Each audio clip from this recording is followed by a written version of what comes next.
Buletin Didik 3 Februari bersama saya Fazilah Hani Harun. Assalamualaikum dan salam sejahtera. 70% kanak-kanak berusia 7 hingga 12 tahun di negara ini disasar menerima dos suntikan pertama vaksin COVID-19 dalam tempoh 2 bulan bermula hari ini. Menteri Kesihatan Khairy Jamaluddin berkata 50% atau 3.6 juta kanak-kanak seluruh negara termasuk berusia 5 tahun juga akan menerima vaksin berkenaan akhir Februari ini.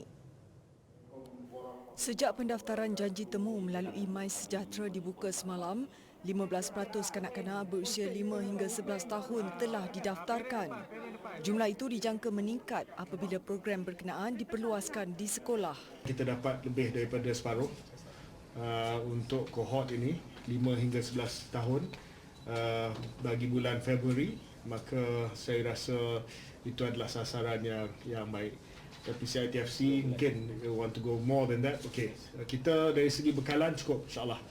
Bekalan akan dihantar setiap minggu daripada pihak Pfizer. Dan sekarang ini yang penting adalah kita kena membina keyakinan ibu bapa untuk mendaftar. Kanak-kanak terlibat akan diberikan 1/3 dos vaksin Pfizer-BioNTech daripada dos dewasa. Selama masa 8 minggu diperlukan untuk melengkapkan 2 dos suntikan.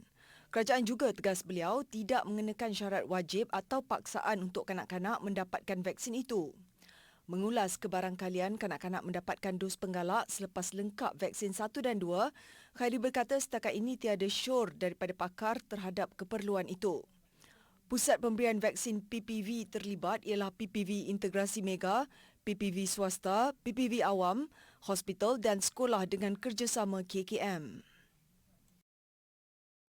Dalam pada itu, tiada paksaan dikenakan dalam program imunisasi COVID-19 kanak-kanak Peak Kids yang membabitkan kanak-kanak berusia 5 hingga 11 tahun. Sebaliknya, pemberian vaksin secara sukarela ini adalah cara terbaik untuk melindungi kanak-kanak daripada COVID-19 dan komplikasi yang lebih teruk sekiranya dijangkiti. Untuk kanak-kanak, mereka tidak ada apa-apa syarat kelonggaran dan sebagainya. Ya, sebab kalau kita meletakkan syarat hanya kanak-kanak yang lengkap vaksin boleh diberi kebebasan kelonggaran, maka itu dilihat bukan secara sukarela lagi dah. Itu dilihat sebagai agak sedikit menggalakkan, ya, menggalakkan lebih daripada menggalakkan. Jadi kita tidak ada apa-apa syarat dikenakan kepada kanak-kanak seperti mana dewasa. Jawatan Kuasa Bertindak Imunisasi COVID-19 Kanak-kanak CITFC juga akan terus memberi maklumat berkaitan keberkesanan dan keselamatan penggunaan vaksin kepada kanak-kanak berusia 5 hingga 11 tahun. Khairy berkata beliau juga sudah membuat tempahan slot vaksin untuk anaknya yang berusia 6 tahun semalam. Beliau berharap ibu bapa yang lain turut membuat tempahan vaksin untuk anak-anak mereka. Khairy ditemui media pada majlis pelancaran program Peak Kids di Hospital Tunku Azizah siang tadi. Peak Kids akan bermula di Lembah Kelang sebelum dilaksanakan di negeri lain. Sehingga 1 Februari, 517,107 kanak-kanak berusia 5 hingga 11 tahun telah mendaftar di aplikasi MySejahtera. Menerusi Peak Kids, dianggarkan 4 juta kanak-kanak dalam lingkungan usia berkenaan layak menerima vaksin Pfizer-BioNTech. Di Sarawak, seramai 30 kanak-kanak berusia 5 hingga 11 tahun menjadi kumpulan pertama menerima suntikan vaksin COVID-19. Setakat ini, 12% daripada 27,500 kanak-kanak di negeri berkenaan telah mendaftar menerusi MySejahtera bagi mendapatkan suntikan terbabit. Sementara itu, Jabatan Kesihatan Negeri Sarawak JKNS memaklumkan hasil tinjauan dilakukannya dari 26 hingga 31 Januari lalu mendapati sebanyak 59.7% sangat bersetuju untuk anak-anak mereka menerima suntikan vaksin menerusi Peak Kids. 25.3% tidak pasti, manakala 15% lagi daripada 40,000 responden yang ditemui tidak bersetuju. Antara faktor utama menyebabkan responden tidak bersetuju dan tidak pasti ialah kerisauan mereka terhadap komplikasi selepas menerima vaksin serta keselamatan vaksin selain mahu diberi kelebihan untuk memilih jenis vaksin. Siang tadi berlangsung pelancaran program vaksinasi COVID-19 kanak-kanak Peak Kids peringkat negeri Sarawak di Kuching. Penyumbang terbesar kepada jumlah kes COVID-19 bagi kluster pendidikan sepanjang bulan lalu ialah sekolah berasrama. Walaupun terdapat banyak kluster pendidikan yang masih aktif, namun keseriusan kes berkenaan masih terkawal apabila tiada pesakit positif yang kritikal. Untuk kluster pendidikan yang kita ada mengikut peringkat persekolahan daripada 1 Januari hingga 2 Februari, kita melihat yang paling banyak adalah sekolah asrama di peringkat sekolah menengah, 108 kluster, dan yang lain semua tidaklah tinggi sangat. Sekolah menengah harian 12, sekolah rendah 13 harian, sekolah prasekolah 10, college berasrama 19. Tambah Khairi, pihaknya kini mengambil inisiatif untuk menjalankan penilaian risiko sebelum membuat sebarang keputusan berkenaan penutupan sekolah. Setakat hari ini, terdapat 190 kluster pendidikan yang masih aktif tetapi tiada kes daripada kategori 4 dan 5.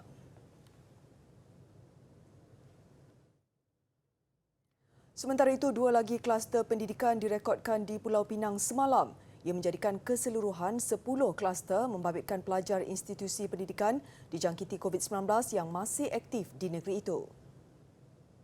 Jabatan Kesihatan Negeri memaklumkan 2 kluster baru adalah kluster Jalan Pekan Darat membabitkan pelajar asrama perempuan Sekolah Menengah Kebangsaan SMK Permatang Tok Jaya dan kluster Jalan Damai Bukit Mertajam membabitkan Sekolah Menengah Sains Tun Said Sheikh Shahabuddin. Jelasnya, ketika ini terdapat 15 kluster aktif dilaporkan di Pulau Pinang yang mana 10 membabitkan kluster pendidikan, manakala sektor perkilangan dan tempat kerja masing-masing 2 kluster serta 1 kluster pusat tahanan.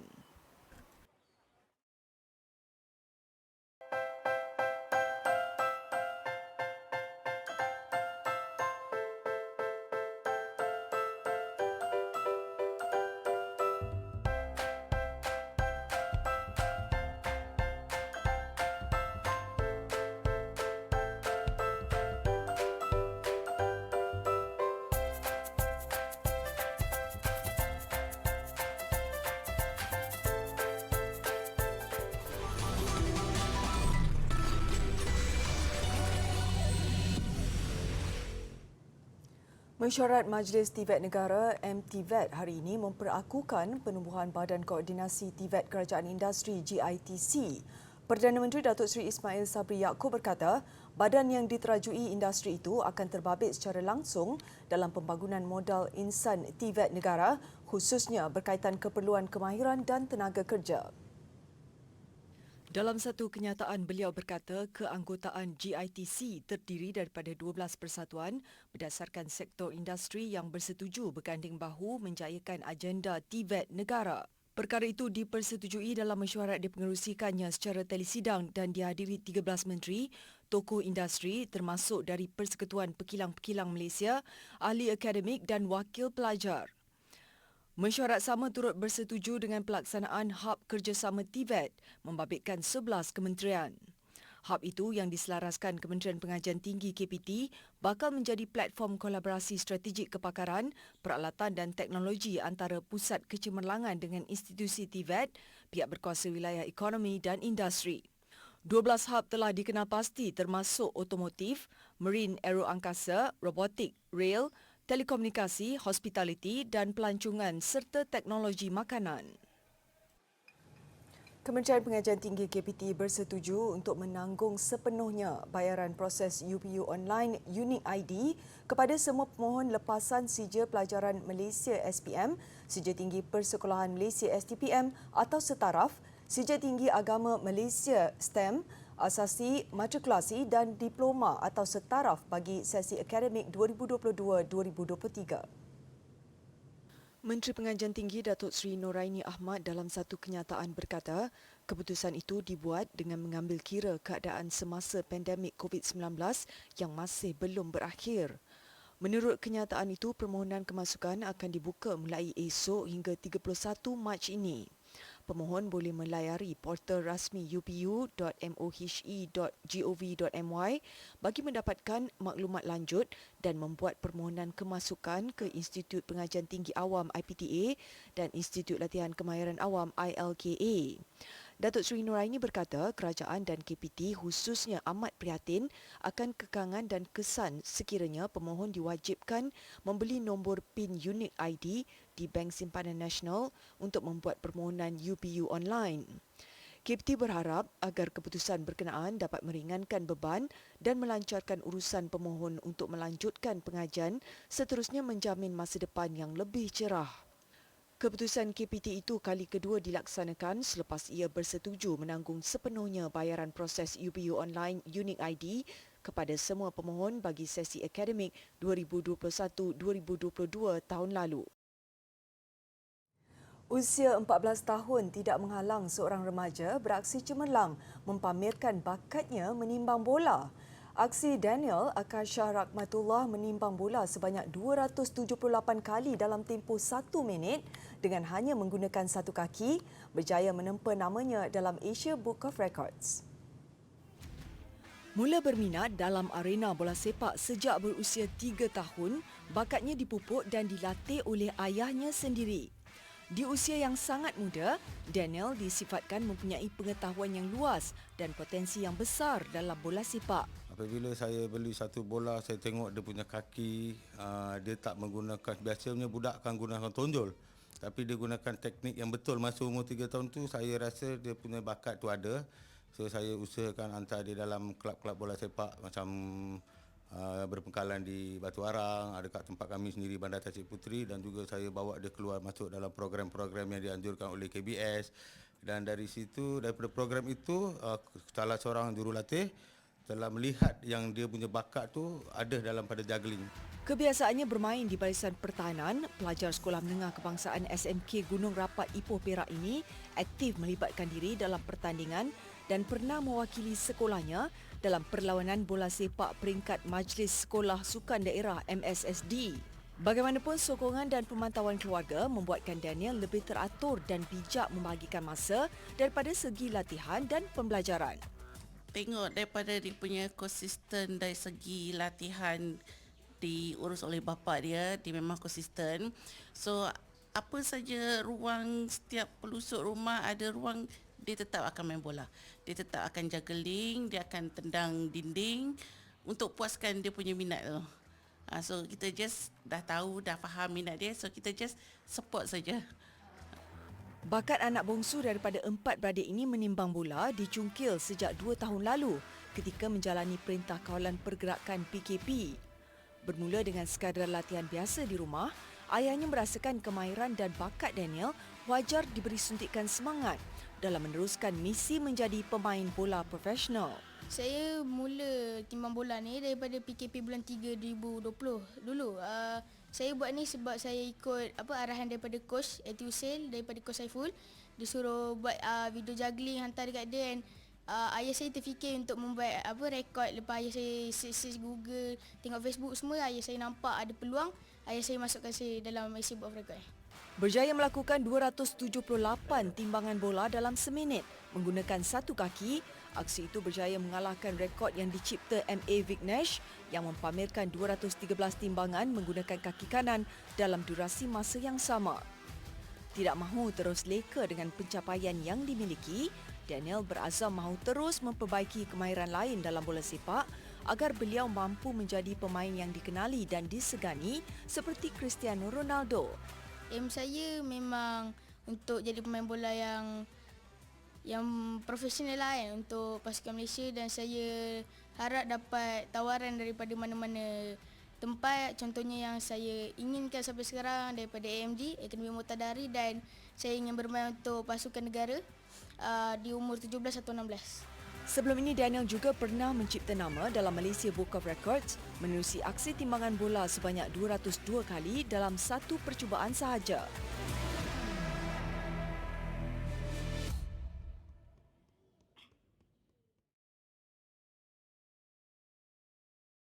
Kita ambil satu segmen daripada filem Nami Jarum yang memperlihatkan penggunaan ataupun elemen perhiasan diri daripada emas yang diguna pakai oleh golongan keturunan peranakan di Pulau Pinang khususnya. So penggunaan daripada ketur, rantai leher, gelang tangan ataupun dan juga cincin yang dipelbagaikan dan bentuk-bentuk yang agak menarik yang dihasilkan oleh tukang-tukang emas Melayu yang hebat. Dan di sinilah menunjukkan terserlahnya kehebatan ataupun elemen emas yang diterapkan dalam perhiasan diri, khususnya bagi golongan wanita yang begitu meminati dan sinonim dengan cita rasa mereka.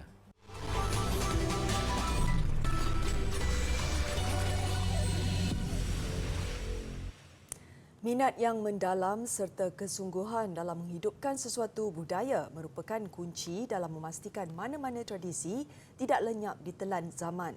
Didedahkan sejak berusia 15 tahun, Lim Ryu-jan mengakui kesukaran yang dilalui sepanjang menjinakkan diri dalam mempelajari tarian singa, tidak pernah melunturkan semangatnya untuk terus mempersembahkan tarian itu setiap kali diberi peluang. Ahli pasukan Brilliant Lion Dance Team yang kini sudah berusia 20 tahun, Ryu-jan sempat berkongsi pengalaman mempelajari tarian seni budaya masyarakat Cina ini. Kecil-kecil lah. Kecil-kecil sampai sekarang tinggi. Training itu susah? Ya, susah. Sebab mau kuat sikit lah. Mau main. So, mesti mau training kuat sikit. Meskipun cabaran yang dihadapi, tunjuk ajar serta pendedahan yang berjaya dikutip sejak berada di bangku persekolahan lagi memberikan Ryu-jan peluang untuk berada dalam kumpulan seni tari yang cukup diminatinya itu. Di samping itu, semangat berpasukan yang ditunjukkan ahli kumpulannya juga memudahkan pemuda ini menguasai kemahiran yang diperlukan. Dekat sini ada lebih kurang 6 tahun lah. So sini saya main two line dance. Saya suka lah, saya main hobi, saya suka. So sini pun ada banyak abang adik boleh main. Pengasas Brilliant Lion Dance Team, Calvin Yong berkata penglibatan yang ditunjukkan golongan remaja dalam memastikan kebudayaan ini diteruskan dapat dilihat menerusi jumlah penglibatan golongan itu dalam kumpulannya. Budak kecil pun ada, kita paling kecil 12, umur 12 sampai 20 lebih, 30 lebih pun ada juga. Beliau yang juga bergelar ahli kumpulan ini sejak remaja memberi jaminan akan terus menghidupkan persembahan budaya ini agar tidak mati ditelan zaman. Angka kes harian COVID-19 dilaporkan terus meningkat di sekolah mengakibatkan pihak berkuasa Indonesia melancarkan penilaian menyeluruh terhadap sesi pembelajaran secara bersemuka di sekolah PTM. Presiden Joko Widodo meminta pihak berkuasa di 3 wilayah iaitu Banten, Jakarta dan Johor Bahru yang merekodkan bilangan kes tertinggi untuk menilai pelaksanaan PTM. Indonesia melaporkan 16,021 kes baru jangkitan COVID-19 pada Selasa, melonjak daripada 274 kes pada 1 Januari didorong oleh varian Omicron. 5 kematian dicatatkan akibat varian itu setakat ini. Hampir sebulan selepas sesi persekolahan bermula di Jakarta, 98 sekolah di ibu negara sudah ditutup selama 5 hari kerana wabak berkenaan. Governor Jakarta Anies Baswedan berkata kerajaan tempatan sedang memantau keadaan itu dan beliau tidak menolak kemungkinan sesi PTM digantung sementara jika warga sekolah berisiko tinggi dijangkiti virus itu.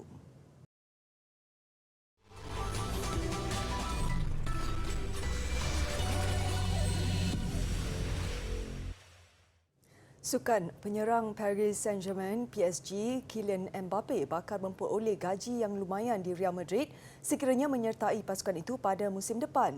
Ia selepas Mbappe ditawarkan kontrak bernilai 236 juta ringgit setahun sebelum cukai sekaligus menjadikan dia sebagai penerima gaji tertinggi dalam bola sepak. Bayaran gaji luar biasa bagi kontrak setahun 236 juta ringgit bermakna Mbappe akan memperolehi 19.84 juta ringgit sebulan, 4.54 juta ringgit seminggu, 648,000 ringgit sehari, 27,043 ringgit sejam, 450 ringgit seminit dan 7 ringgit 46 sen sesaat. Kontrak Mbappe bersama PSG hanya berbaki beberapa bulan lagi dan setakat ini dia enggan menandatangani kontrak baru. Pemain berusia 23 tahun ini dilaporkan bersetuju untuk menyertai Real Madrid secara percuma selepas kontrak bersama PSG tamat kelak. Los Blancos sebelum ini berusaha untuk mendapatkan Mbappe pada musim panas lalu termasuk memberi tawaran sehingga 943 juta ringgit namun ditolak PSG.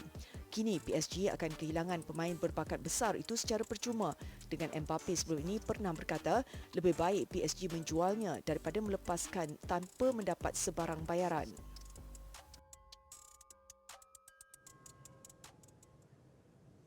Pasukan bola sepak wanita Vietnam mengorak langkah kanan dalam misi melayakkan diri ke Piala Dunia 2023 ia selepas menundukkan Thailand 2-0 pada saingan play-off Piala Asia 2022 di Mumbai, India. Aksi yang berlangsung di Stadium DY Patil menyaksikan Vietnam terdahulu memecah kebuntuan gol pada minit ke-19. Ia menerusi jaringan cantik Hyun Nhu selepas menyudahkan hantaran Pham Hai Yen. Vietnam kemudian menambah derita Thailand dengan penyudah Thai Thi Tau meletakkan kedudukan semasa 2-0. Tatkala menuju penghujung permainan, Thailand menerima tamparan hebat apabila Kanjanaporn dilayangkan kad merah. Penutup itu nyata mengecewakan Thailand yang terpaksa akur langkah kanan dicatatkan Vietnam. Dan jika Vietnam menang ke atas Taiwan pada aksi Ahad ini, sekaligus mengesahkan slot automatik ke Piala Dunia mewakili zon Asia. Baik, beralih tumpuan kesaingan lumba basikal jelajah Saudi, pelumba Colombia Santiago Buitrago Sanchez meraih kemenangan pertama sepanjang kariernya apabila mengungguli peringkat kedua yang berakhir di penamat puncak Abu Rakah. Peringkat kedua mempertaruhkan laluan berliku membabitkan jarak perlumbaan 163.9 km. Kayuhan yang bermula di perkarangan Universiti Taiba menyaksikan 3 pelumba melakukan breakaway. Dan salah seorang pelumba dalam breakaway ialah Yeroin Myers dari pasukan Terengganu Polygon. Sebelum peloton besar kembali merapatkan jurang ketika saingan berbaki 10 km. Myers mengekalkan momentum kayuhan bertenaga menuju penamat di puncak Abu Rakah. Namun kelebihan itu berjaya diatasi pelumba muda Denmark Anton Scharmik dari pasukan Uno X Pro. Begitupun Santiago Buitrago nyata lebih cemerlang membuat henjutan penamat selaku pemenang peringkat kedua. Visual persembahan tarian singa di New York, Amerika Syarikat mengakhiri buletin didik malam ini. Saya Fazilah Hani Harun. Salam hormat dan Assalamualaikum.